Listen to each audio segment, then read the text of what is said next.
Vi porto a Nuoro, perché a Nuoro il comune ha deciso di pignorare lo Stato, che non gli dà i soldi che li deve. Guardate.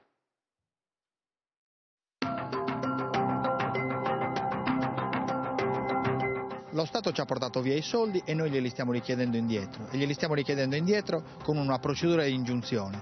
Questa è la lettera di ingiunzione, il primo atto di una guerra che vede contrapposti i comuni italiani e il governo. Il primo a puntare i cannoni verso Roma è il sindaco di Nuoro. Per riavere i fondi sottratti dalle ultime leggi di stabilità, le mediazioni politiche non sono servite e così ora si usa l'arma dei pignoramenti. Quello che Equitalia fa con i cittadini, il comune di Nuoro, già seguito da quello di Torino, lo fa col governo. Se lo Stato non pagherà dopo la notifica dell'ordinanza ingiunzione, noi saremo costretti a fare prima il pignoramento e poi l'esecuzione sui conti della Banca d'Italia. Noi siamo stati costretti, per difendere gli interessi dei nostri cittadini, ad agire con gli strumenti che il diritto ci offre.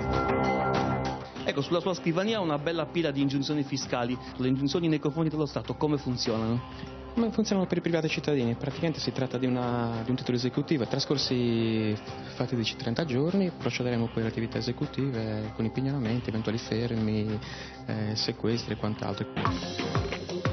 Il governo è alle prese con la manovrina per l'assestamento dei conti pubblici e i sindaci chiedono che vengano inserite nuove risorse pari a quelle tagliate negli ultimi anni. Il famoso decreto legge sulla spending review è stato dichiarato illegittimo dalla Corte Costituzionale, ma i finanziamenti decurtati non sono mai stati restituiti agli enti locali.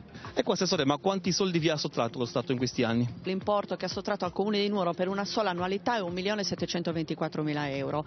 Pensiamo che alla provincia di Nuoro, che comunque una piccola provincia delle aree interne, ha sottratto solo per quell'annualità oltre 14 milioni di euro. Prima di attivare questa fase ultimativa del procedimento abbiamo notificato al Ministero il nostro intendimento. Cosa vi hanno risposto? Lei ci ha risposto? No, quindi neanche il Ministero. I cittadini cosa ne pensano di questa battaglia del Comune? Se lo Stato è inadempiente, il Comune è giusto che porti avanti la sua battaglia. È una battaglia giusta perché sono soldi che mancano in un periodo di crisi nera, una città che insomma un po' in degrado, diciamo. È un po' una guerra come Davide e Golia.